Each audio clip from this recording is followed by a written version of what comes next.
Salut tout le monde, bienvenue dans cette toute nouvelle vidéo, bienvenue dans ce tout nouveau podcast, c'est le D, David K, et aujourd'hui on se retrouve pour parler d'une histoire que vous avez très certainement vu passer sous vos yeux. Aujourd'hui on parle d'un scandale qui a ébranlé la sphère Pokémon, à savoir les fameuses cartes gradées de Takumi Akabane, ou Takumi Akabane. Et contrairement au discours que vous pouvez entendre depuis un certain moment, aujourd'hui c'est pas un podcast de professionnels, c'est juste le podcast d'un nul fait pour les nuls. Bah ouais, car avant ce sujet-là, je connaissais pas Takumi Akabane ou Takumi Akabane. Et je me suis dit que si moi-même je connaissais pas cette personne alors que je suis quand même dans la sphère Pokémon depuis de nombreuses années, il y avait forcément des collectionneurs, des joueurs ou des passionnés qui ne connaissaient pas aussi ce gars-là et qui par conséquent avaient du mal à comprendre ce qui s'est passé récemment avec ces fameuses cartes signées. Alors installez-vous confortablement, prenez votre petit café, prenez votre petit thé de l'hiver, c'est parti pour un tout nouveau podcast. J'avais à cœur de recentrer le débat un petit peu sur les cartes. Il est vrai que ces derniers temps, finalement, je trouve que, moi y compris, on parle plus de cartes, on parle plus de cartes Pokémon, on parle plus de cartes de jeu, on parle plus de gameplay, on parle plus de tout ça. On parle simplement de tout ce qui se passe autour de nos cartes. Et plus ça va, et plus nos vidéos, on va pas se le mentir, à tous les youtubeurs, moi y compris, sont des vidéos qui tournent au règlement de compte. Fin mot de l'histoire, on vient plus divertir à travers de la carte Pokémon, on vient faire de la télé-réalité de règlement de compte. Et sincèrement, je m'inclus dans ce contenu. J'ai vu des choses, j'ai entendu des choses, et j'y ai finalement participé en répondant, en accentuant le phénomène. Et je me suis dit que clairement, dans les semaines, les mois à venir, et même dans l'avenir de la chaîne, fallait impérativement recentrer le débat sur notre passion avant que les passionnés ne soient plus passionnés. Pour cette vidéo, je me suis servi de deux outils. Le premier outil, c'est bien sûr mon petit cerveau. Aussi petit soit-il, il peut quand même me servir un petit peu. J'ai été tout simplement sur Instagram, j'ai fait mes petites recherches et j'ai trouvé le post de quelqu'un qui effectivement a participé d'une certaine manière à tout ça, a été victime de ces fausses cartes signées. Et le deuxième outil, il est juste sous mes yeux, c'est ChatGPT. Aujourd'hui, ChatGPT, c'est un puits de science pour tout le monde. Donc je me suis dit, ok, plutôt que de dire un peu tout et n'importe quoi, je vais voir ce que ChatGPT, il peut me donner. Et aujourd'hui, l'objectif de ce podcast, c'est que quand vous repartiez après ces 20 minutes à peu près, vous soyez plus ou moins au courant véritablement de ce qui s'est passé et comment ça s'est passé. Comment ça a pu arriver et un petit peu qui sont toutes les personnes qui entourent cette histoire. On va commencer par la première question. Qui est Takumi Akabane ? En toute franchise, ce nom, il me disait rien du tout avant ce sujet-là. Takumi Akabane, c'est un artiste et un illustrateur japonais. Et selon les dires de ChatGPT, c'est un artiste qui a travaillé sur plusieurs produits de la licence Pokémon. Alors ça, c'est un petit peu vague. Et j'ai un petit peu poussé les recherches, bien sûr. Takumi Akabane, c'est quelqu'un qui a illustré certaines cartes et notamment de nombreuses énergies, de ce que j'ai pu trouver, et ensuite qui a travaillé sous la licence de différents jeux Game Boy, donc qui a aidé au développement artistique. Ce qui est sûr, c'est que c'était un créateur qui était tout en haut de la sphère Pokémon et donc reconnu par les puristes. Alors c'est quoi cette escroquerie de cartes signées et en plus de ça, labellisées, c'est CGC. Bon, ce n'est plus un secret de Polichinelle, la chasse aux signatures, que ce soit pour des artistes Pokémon ou de tout autre TCG, est devenu un véritable business. Mais avant toute chose, avant tout ça, ça restait juste la convoitise de très grands collectionneurs. Ça s'est démocratisé dans les années 2020 pour le grand public, on va dire, et aujourd'hui, même les gens, on pourrait dire les nouveaux entrants finalement, moi je suis véritablement dans la collection, dans la remise à la collection depuis 4-5 ans, et depuis 3 ans à peu près, je me suis mis à convoiter certaines signatures ou même certains sketchs de certains artistes, parmi lesquels on connaît tous Mitsuhiro Arita. De mon côté, j'ai eu l'occasion de faire sketcher plusieurs cartes sur Lorcana par des artistes français très connus, et j'ai aussi eu le plaisir de faire signer énormément de cartes, vous le savez tous, par François Von Aurélie, le créateur de Rise, et l'illustrateur de presque toutes les illustrations de son jeu TCG. Remontons à l'origine des cartes Pokémon, il y a ce qu'on appelle des cartes alpha, bêta et etc. Pas etc.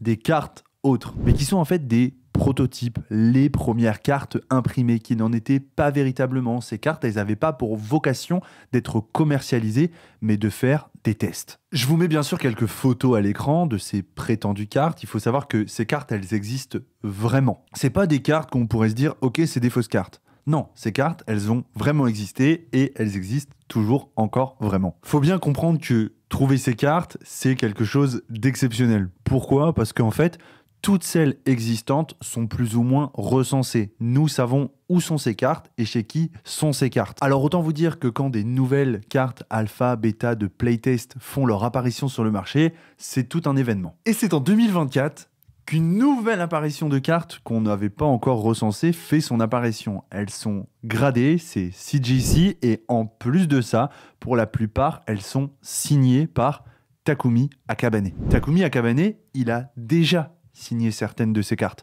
Alors en soi, ce serait possible. Mais là, le facteur qui vient poser problème, c'est véritablement que ces cartes, elles sortent de nulle part. On est incapable de reconnaître leur provenance, de faire un cheminement, de dire « Ok, ces cartes-là, c'est un petit peu, si vous voulez, comme... ça a une traçabilité, en fait. En gros, je ne sais pas comment vous le dire, mais c'est comme si je vous dis Ok, ben là, on a un Pikachu PSA 9, un Pikachu Illustrator sur le marché.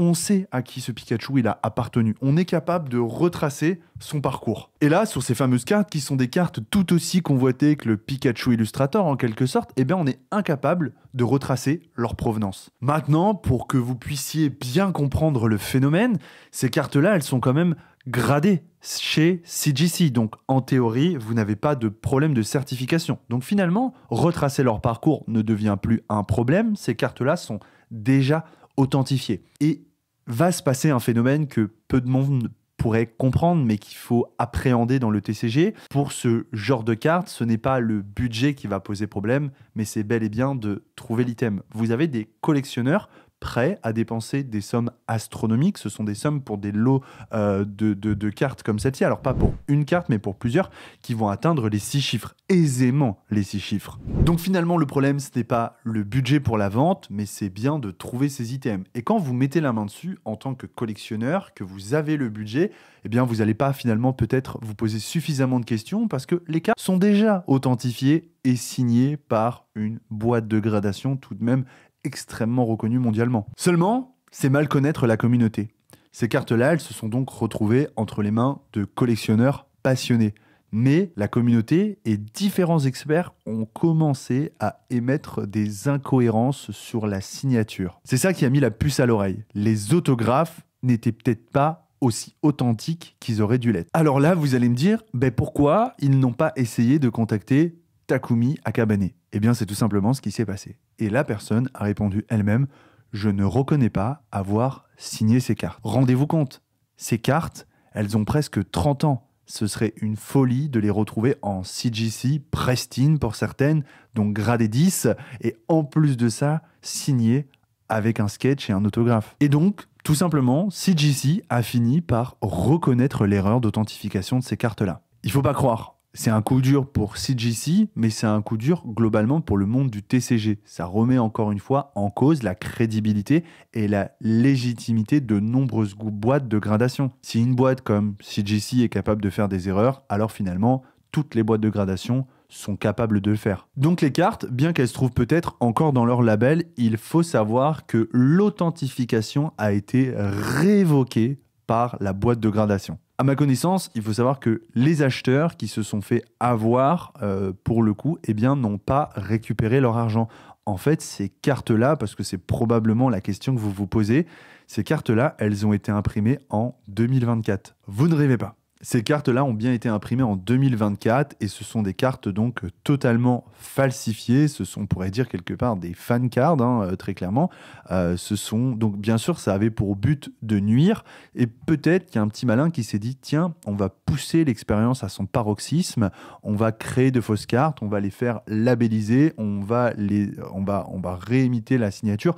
Au-delà de ça, bien sûr, c'est très grave, il faut le prendre en considération, mais ce que je veux dire, c'est que certains pourraient voir ça comme une expérience sociale, et finalement, jusqu'au bout du bout, ça a marché. Et c'est ça qui est quand même inquiétant. Alors oui, on a fini par se rendre compte qu'il y avait un problème, mais pour autant, à quel prix? Si j'avais quelques conseils à vous donner, pour ne pas dire les leçons à retenir de tout ça, c'est qu'une gradation, c'est très bien, ça protège votre carte, c'est censé l'authentifier.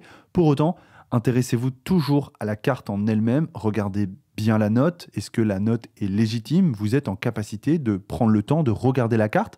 Quand c'est une carte signée, eh bien, faites attention, demandez des fois, ça pour les grosses pièces, si vous avez des preuves, si vous avez des photos, si vous avez une vidéo peut-être de l'artiste. Il faut savoir que certains artistes ne veulent pas qu'on les filme. Moi, ça m'est déjà arrivé avec Arita. Arita voulait pas qu'on filme sa signature. Donc des fois, c'est un peu compliqué, mais bref, prenez toutes les mesures de précaution possibles. Et enfin, si vous avez l'expérience de le faire, alors en toute transparence, ici on n'est pas là pour faire du lèche-bottisme. De mon côté, mon expérience avec Mitsuhiro Arita a été très mauvaise. Pourquoi? Parce que j'ai estimé que c'était très cher pour finalement ne serait-ce même pas qu'un simple bonjour ou un petit sourire et un sketch de quelques secondes. Je savais pourquoi je payais mon expérience, qui était quand même une expérience à 500 € pour 3 signatures et un sketch. Seulement, j'admets que j'attendais un petit peu plus d'échanges avec l'artiste et finalement, ça a été ni plus ni moins que je donne ma carte, cette carte est signée, on lui met un sketch et merci, suivant. Donc j'ai trouvé ça un petit peu regrettable. En revanche, j'ai passé de très bons moments avec les artistes Lorcana, avec qui j'ai pu échanger, discuter sur leur métier et c'est ça, finalement, aujourd'hui, la passion, c'est aussi de pouvoir échanger avec ces gens-là. J'ai aussi de très bons échanges avec François, comme vous le savez, sur Rise. Et j'ai pas encore de carte sketch, mais peut-être que ça viendra. Et nul doute que ça viendra. Je vais le rapace comme ça, je vais le rapace parce qu'il fait de très beaux artworks et j'aime beaucoup. Donc voilà, moi j'aime beaucoup la signature, mais plus important encore que cette signature, c'est ce qu'elle raconte, c'est ce qu'elle vient exprimer, c'est le moment que vous avez pu passer avec l'artiste. Alors si vous en avez l'occasion, eh bien je vous invite à essayer de faire des conventions où vous allez pouvoir retrouver des artistes. Vous le savez, dans pas longtemps, il y a le gala.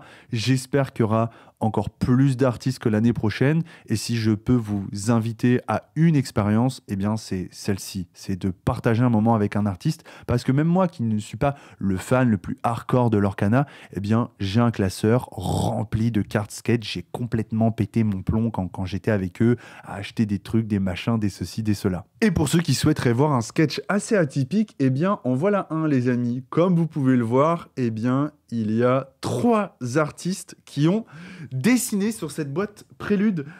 Vous avez un Mickey de Jochem, vous avez Maléfique de Connie et vous avez un Stitch de Alex Accorsi. Je trouve cette réalisation super, elle est dans mon décor et je me fiche de la valeur que ça pourrait donner à ma boîte. C'est juste pour le côté artiste et ça me rappelle de bons souvenirs, donc je suis très content de l'avoir. Pour finir sur le sujet, je vous dirais que cette affaire a marqué l'un des plus gros scandales Pokémon des années récentes et je trouve ça incroyable qu'on puisse encore arriver à de tels extrêmes, à de telles situations, car dans le fin mot, tout ça n'est qu'une histoire de gros sous. À travers ce podcast, j'espère vous avoir un petit peu plus aiguillé sur ce qui a pu se passer. Je sais que beaucoup ont posé de questions. Encore une fois, c'est un podcast fait pour les nuls, par un nul, très clairement. Je ne connaissais même pas Takumi Akabane avant. Donc je voulais juste apporter ma petite pierre à l'édifice, aller sur un sujet qu'on verra pas forcément parce que c'est pas les sujets du moment, c'est pas les scalpers, c'est pas 8.5. Et je voulais vraiment recentrer le débat sur les cartes Pokémon. Ça devient fatigant, l'ambiance du moment. Si on a des comptes à régler les uns avec les autres, aucun problème, on le fera en temps voulu, quand on se verra, de vive voix. Inutile de le faire par vidéo interposée, ça donne déjà une très mauvaise image des créateurs de contenu, encore plus auprès de notre communauté. Donc essayons d'être un petit peu plus responsables. On a le droit de pas s'entendre et d'avoir des différends. Peut-être qu'on devrait juste, moi le premier, éviter de les exposer sur la place publique. Voilà, tout simplement. Merci à tous en tout cas d'avoir regardé cette vidéo. J'espère qu'elle vous a plu, qu'elle vous aura appris un petit truc. On se dit à très bientôt. C'était le D pour la communauté et les passionnés. Peace.